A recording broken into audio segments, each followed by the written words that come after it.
नमस्कार। ओडिया घर स्वाद चैनल को आपण मानक बहुत बहुत स्वागत।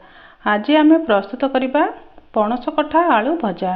आशा करुचे रेसिपीटी आपण मानक निश्चय पसंद आसीबो। तेबे वीडियो को शेष पर्यंत निश्चय देखंतु। आउ जदि आपण को आज रेसिपीटी भल लगे ताहले लाइक शेयर करी चैनल रे जदि एपर्यंत नुआ अछंती ताहले सब्सक्राइब करि नियंतु। पणस कठार एही रेसिपी को आपण प्रस्तुत करी गरम भात किंबा पखाल भात सहित सर्व करी खाई परिबे। तेबे चलंतु आरंभ करिबा आजिर रेसिपी। पणस कठा भजा पाई मु एठी पाखापाखि 150 ग्राम पणस कठा को एपरी पतला पतला करी काटिकी रखी नैछि और गोटे बड़ साइज रो आलू को चोपा छड़ाई नै टिके मोटा रखे एपरी लंबा लंबा करी काटिकी रखी नैछि। मु एठी गैस ऊपर गोटे कड़ाई को गरम हेबा पई रखी नैछि। कड़ाई रे गोटे चामच पाखापाखि तेल ओजाड़ी नेबा। काटिकी नैथिबा पणस कठा और आलू को आमे प्रथमे भाजी नेबा। कड़ाई रे मु पणस कठा और आलू को ओजाड़ी नेली। एबे एहा सहित स्वाद अनुसार लूण ऐड करि नेबा। 1/4 चामच पाखापाखि हळदी गुंड ऐड करि नेबा और एहा को भल भाबरे मिसाई नेबा। गैस रो फ्लेम को मीडियम टू हाई मीडियम रे रखिबा। एबे एहा को पाखापाखि 3-4 मिनिट एही परी गोळाई गोळाई भाजी नेबा।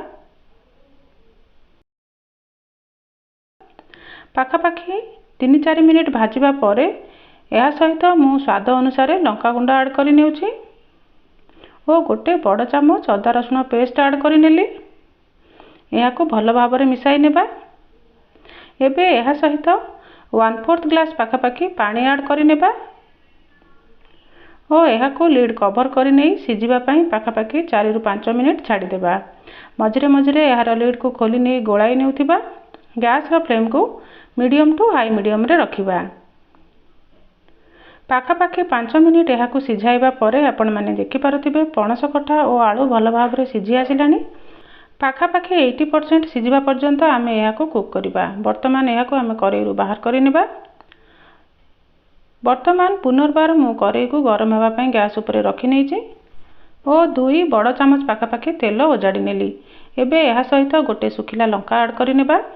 हाफ चामच सोरिष ऐड करि नेबा और 1/4 चामच जीरा ऐड करि नेबा। ए सब को भल भाबरे फुटिबा पई देबा और एहा सहित गोटे मीडियम साइज रो पियाज को एपरि छोट छोट काटी नै ऐड करि नेबा। पियाज को आमे पाखापाखि 2 मिनिट भाजी नेबा। पियाज को 2 मिनिट भाजिबा परे आमे एहा सहित सिझाई की रखिथिबा पणस कठा और आलू को ऐड करि नेबा और एहा को भल भाबरे गोळाई नेबा। गैस रो फ्लेम को लो रे रखिबा और एहा को एही परी गोळाई गोळाई कुक करिबा। एहा को कवर करि नेबा। पाखापाखि 5 मिनिट एहा को एही परी भाजिबा। मझिरे मझिरे एहार लीड को खोली नै एहा को गोळाई नेउथिबा। पाखापाखि 5 मिनिट भाजिबा परे आपण माने देखि पारुथिबे पणस कठा आलू भजा केते बढ़िया भाबरे प्रस्तुत होई आसिलानी। शेष रे आमे एहा सहित हाफ चामच गरम मसला पाउडर ऐड करि नेबा।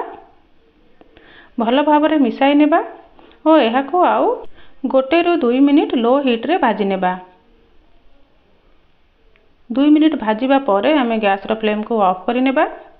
वर्तमान प्रस्तुत हो जाइछि हमर सुआदिया पणस कठा आलू भजा। आपण एही परि भाबरे घरे निश्चय प्रस्तुत करंतु और आपणकर अनुभूति कमेंट सेक्शन रे निश्चय शेयर करंतु।